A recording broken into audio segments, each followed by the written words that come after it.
आपको पता है टिकटॉक प्रोग्राम में अपनी कुछ वीडियोस लेकर आते हैं हम लोग। फनी वीडियोस होती हैं, मोटिवेशनल भी होती हैं उसमें कुछ कुछ। बहुत सोचा लेकिन एक बात समझ नहीं आई दोस्तों, कश्ती वहाँ कैसे डूबी जहाँ पानी कम था।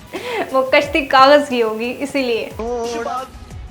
आज मैं बहुत सैड हूँ यार, कुछ सैड सॉन्ग सुना। सैड लकड़ी की काठी, काठी पे घोड़ा।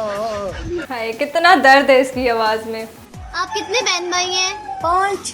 तो आपका नंबर कौन सा है? टेलीनॉर। टेलीनॉर वाह। एक्सक्यूज मी वेटर, वो जरा मीठे चोवलों का डोंगा तो पकड़ाना।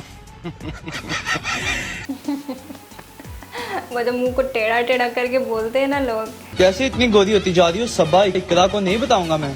जा मैं नहीं दसना। हद है वैसे, इसकी कमी रहेगी थी टिकटॉक पे।